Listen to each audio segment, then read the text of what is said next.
let's talk about something I don't know a lot about. I'm willing to do that because I'm really going to talk about the related topics to how I perceive that thing. In this case, it's Stoicism as a philosophy.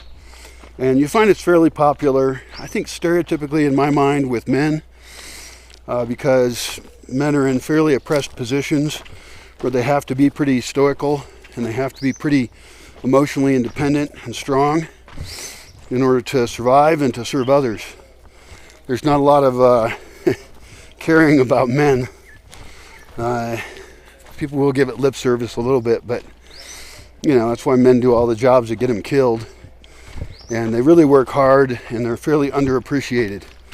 I think that's why they're so happy if they can ever find a woman in their life, or guy, whatever, people have different tastes, who does really appreciate them. I think we're often very thirsty for that. So, Stoicism is some kind of philosophy. I think it's Greek or something. Look up the Wikipedia page if you want actual information.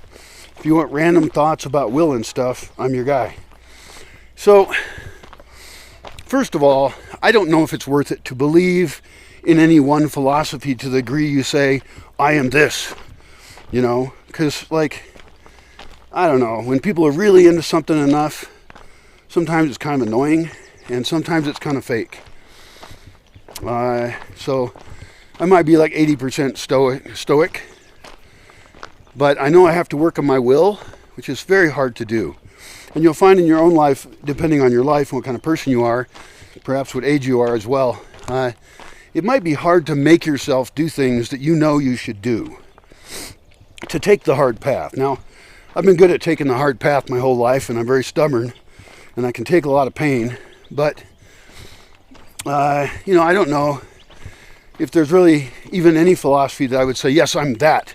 Even permaculture, because if I say that I'm a something, I am a permaculture teacher, and I like the general philosophy of it, but then sometimes people will come and criticize you of well, you're not doing it right or something. Like some woman came into my home and she says, well, you're not really doing permaculture because you don't have all your zones in concentric circles around your house, like a drawing or something, because she has this delusional vision of what permaculture is, and she wants to impose that upon me.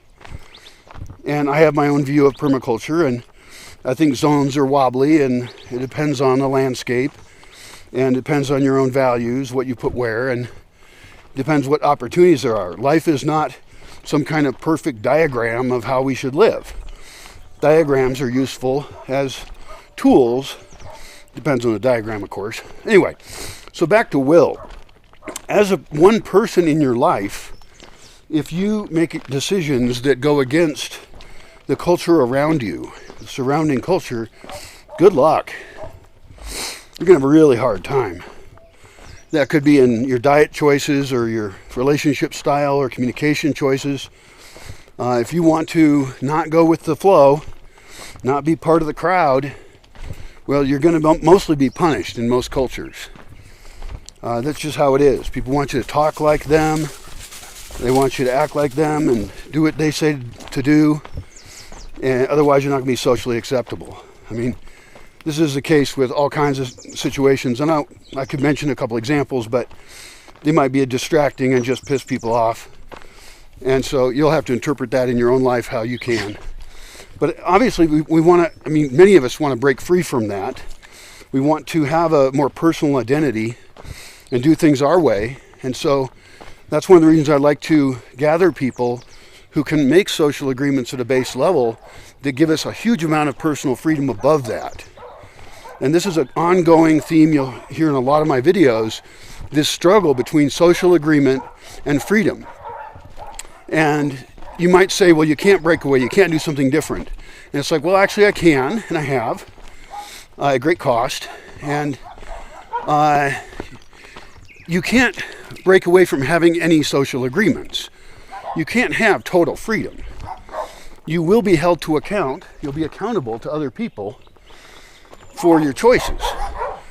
And so you do have choices about who you get close to, who you relate to, and how. And that takes a certain amount of will. But wouldn't that be easier if you were around people who had more or less similar values as you at the base level, and in agreement that it's okay to be different at other levels. Because the world is full of bullies, right? Bullies don't go away just because you grow up. Childhood bullies grow up into adult bullies, and they become stuff like lawyers and politicians, and some of them cops, unfortunately. I don't think all cops are bastards at all. I also don't think all bastards are bad. I might even be one. But, there are actually good cops doing great work to make your life better. And it's really hard for them because they live in a society where things have been set up, that there is corruption among police, and they will do horrible things.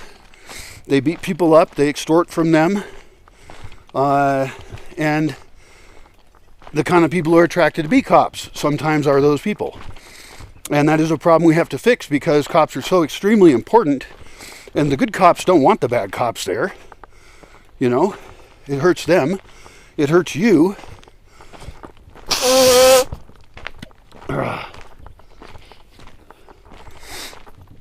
So, that's a problem that's worldwide, really, in various forms, in different cultures.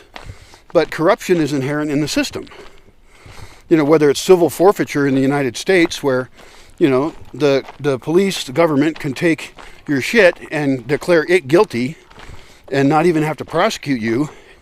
The biggest thieves of property at that level, like thuggery, basic thuggery, are actually through civil forfeiture. And they can just take someone's money, due process, out the window. Any right to anything is gone. It's really a huge flaw, and that's something that should be totally destroyed. Of course, police benefit from it, but not all police, because it ends up with a lot of people who then hate the police.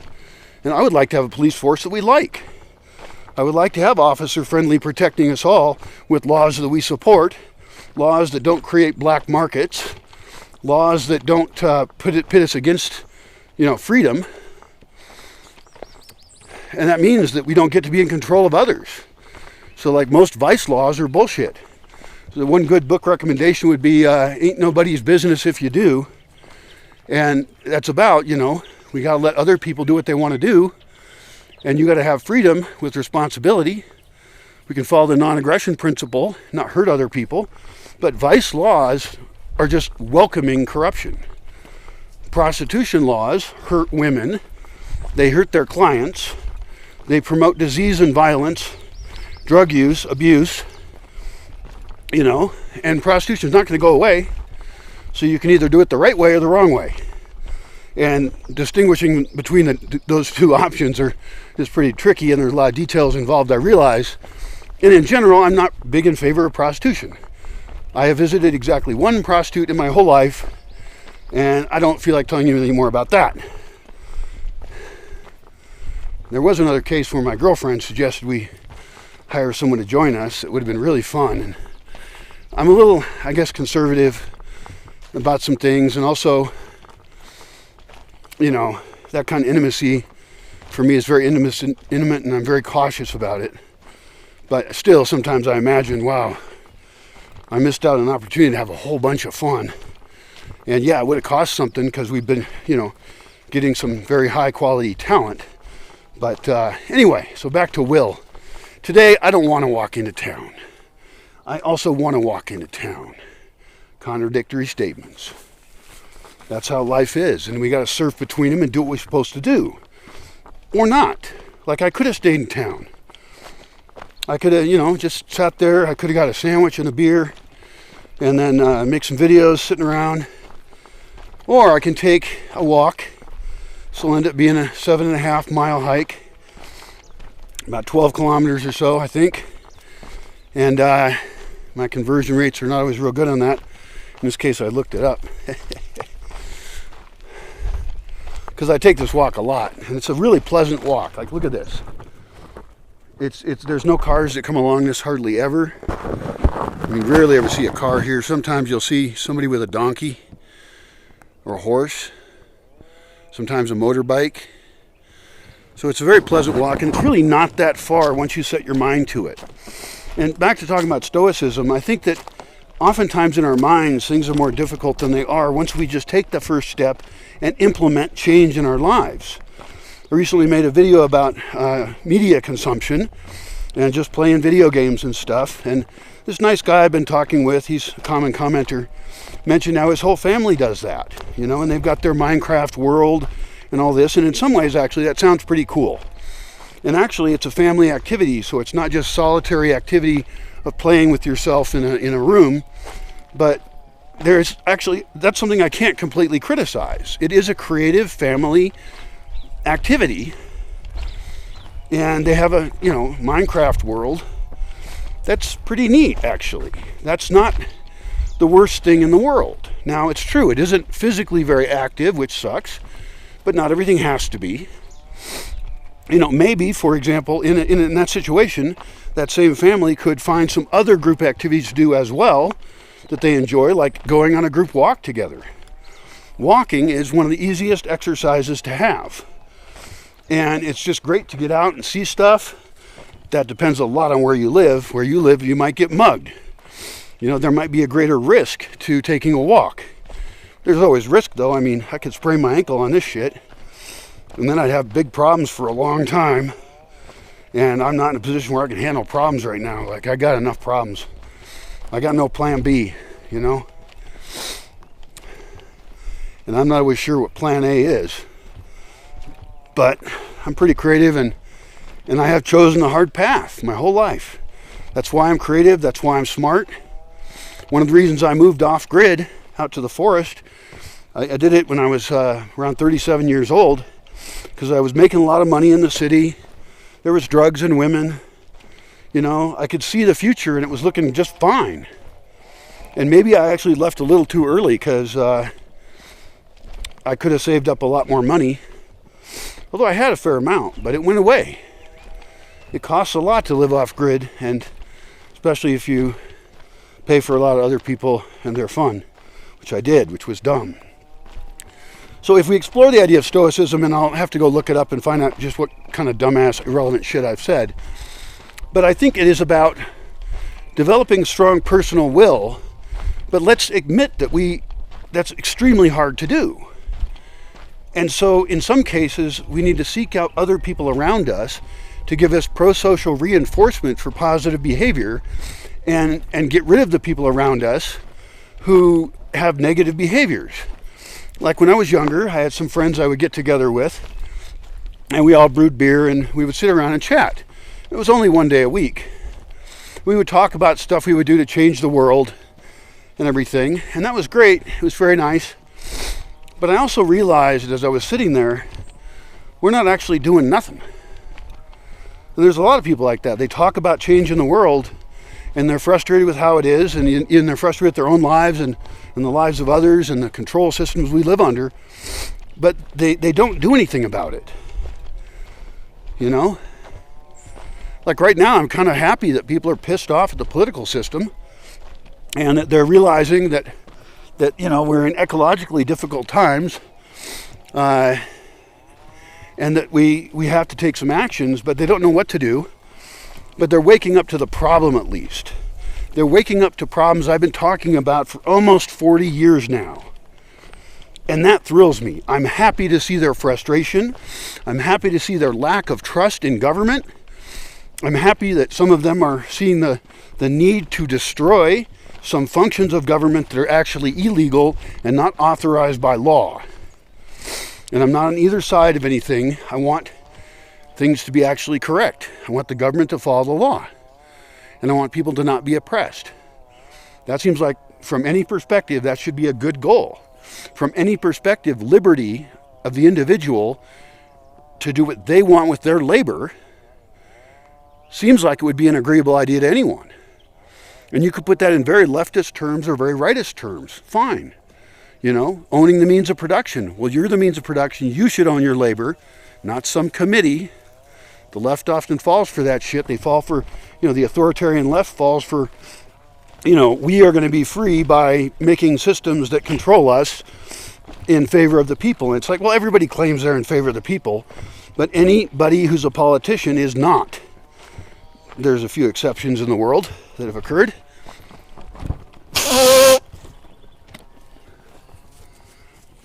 And so, yeah, I do end up with a fairly libertarian perspective and not a very conservative libertarian perspective. These words don't mean anything, and so I hate to even use them, because if I use a word like libertarian, it's one more polluted word where someone can then say, oh, well, therefore you believe this, this, this, and this. And it's like, well, not necessarily. I'm a complicated thinker. I understand that, there's unintended consequences to anything we do.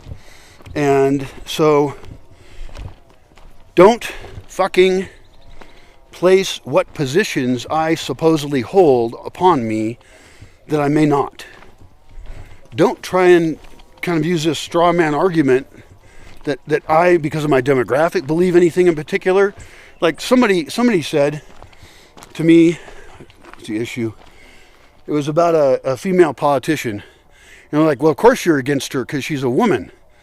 It's like, no, I don't give a fuck about someone being a woman. I care about what they're going to do. I care about their policy positions. I care about their real experience. I care about how not corrupt they are, which is very hard to find anybody not corrupt. But I think New Zealand and Iceland have had female presidents that were probably fine. I don't know if the one in Iceland stepped down. I just don't give a shit what gender they are, okay? So don't put your bigoted shit on me. So back to Stoicism. I think Stoicism should be for women too. And it'd be a great philosophy to look into as a woman, because you're going to have to toughen up. Don't be a spoiled woman who expects special privileges and none of the obligations. There's a lot of very, very weak, dangerous women because they live in a privileged position paid for by men.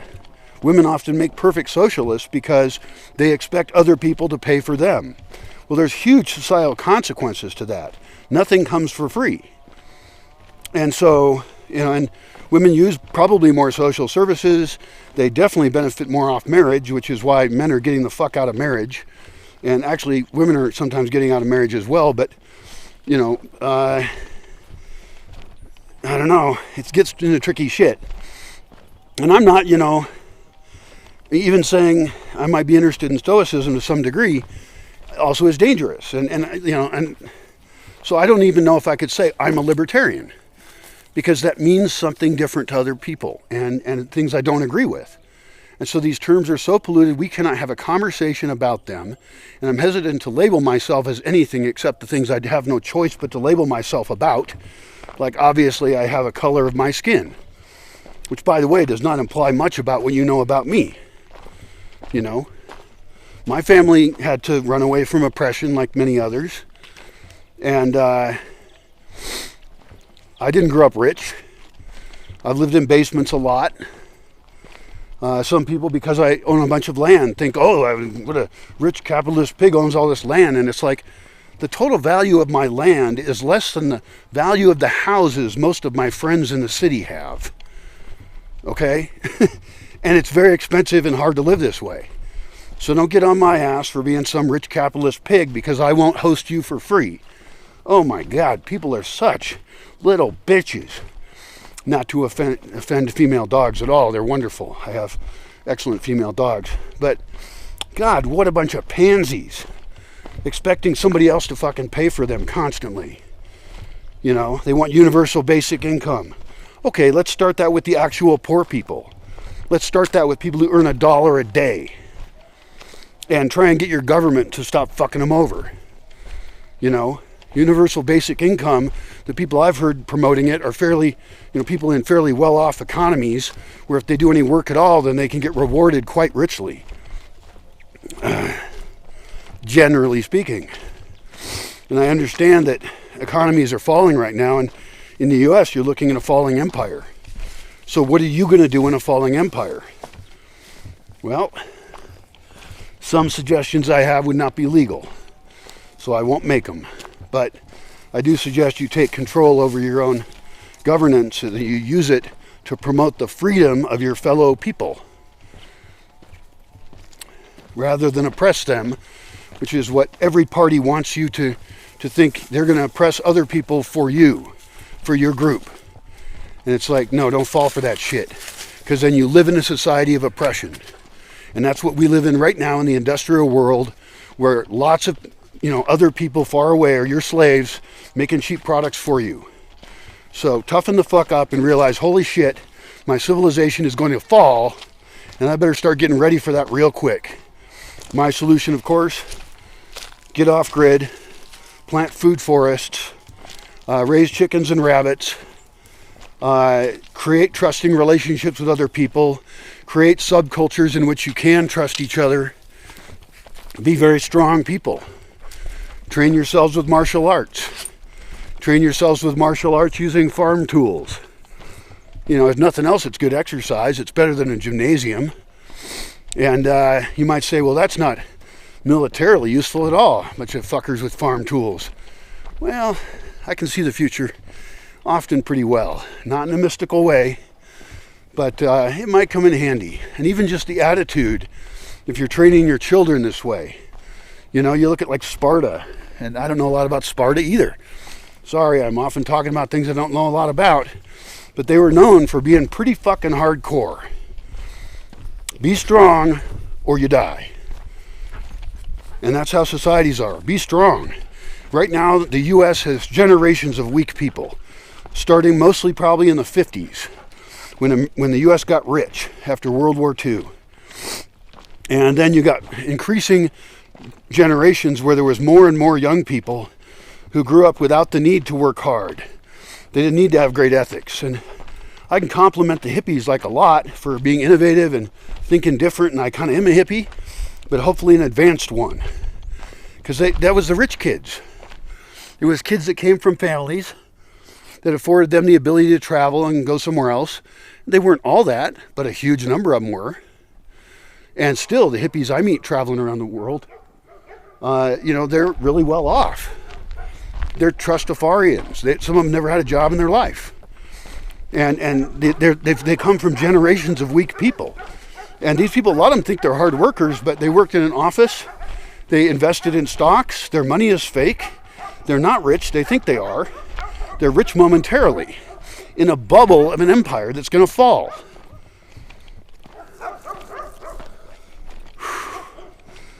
When I was a kid, I kind of hated rich people.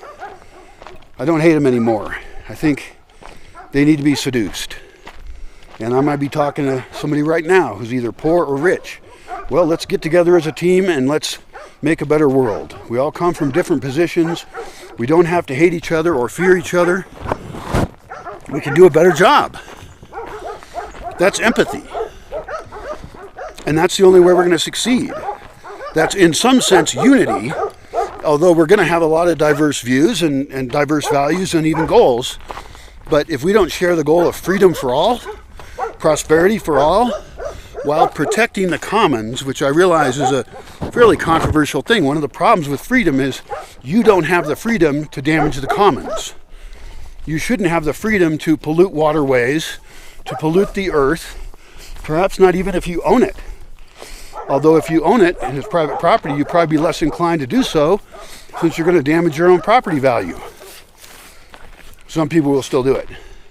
But right now, who are the greatest polluters? Militaries. I mean, I think of the U.S. a lot because I come from there. But U.S. military is a massive polluter. And of course, war is created by the systems we permit to exist, using our tax money and labor to kill people far away. And that has a massive ecological impact. It's very negative.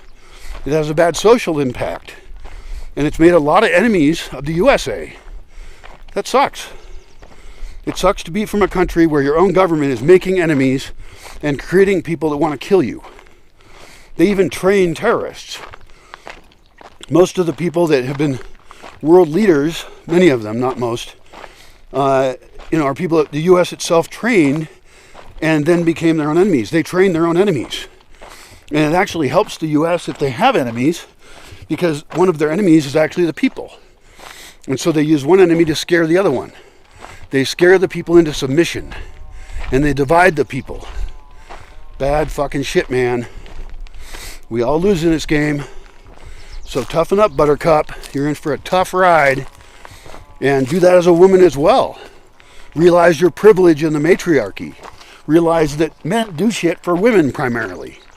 Money flows from men to women Men do all the hard work building shit. They die on the job. And so start to not be a feminist, because feminism does not at all mean equality between men and women. It may have meant that at one time with first wave feminism. I've read various feminist books that were excellent. I like a bunch of them. And it's hardcore shit. But women were seriously discriminated against. They couldn't open a bank account, right? They didn't have rights against violence in domestic situations. There was lots of shit fucked up about how women have been treated. But now you get to vote, but you don't get drafted. Originally, those two were connected, by the way. Like, well, if women get to vote, then they should have to be drafted as well. I actually think it would be funny to go ahead and institute the draft for women as well, because maybe that would help get rid of the draft. Because women have massive amounts of power. Massive. The world lives to serve women, particularly young, cute women, but women in general. Women are very protected. And you say, what are you talking about? They get raped and stuff. Yeah, men get raped too, but nobody cares about it. That's the fucking difference. Why is there a word for feminicide, killing of women, but there isn't even a word for that for men? Because it's just assumed men are going to get killed. And yeah, it's true. Often it's men doing the killing. I know. I don't like that. It's very illegal. Or is it? Since war is legal, it's messy. I think one of the most powerful things I would suggest you can do as a woman is to recognize the full situation of inequality and get on board with men and say, we want to help men too, actually, actively. And we want to have it be so their genitals aren't getting chopped up. And we want to have it be so that, well, I don't know what to do about the world in general. I mean, it's not like women are going to start doing the hard jobs or anything. It's not going to happen. I don't know what to tell you. But women should look into Stoicism too. Because theoretically you want a better world for your children. You want better relationships with men. You want to get your brains fucked out. You want to feel safe. You want a secure place with less crime and war. You want better business to be happening where everybody wins. Hopefully you have the same goals as everybody should have, but nobody actually really is working for. Mostly people are working for the downfall of civilization itself. I don't know. Pretty frustrating. Yelling into the wind.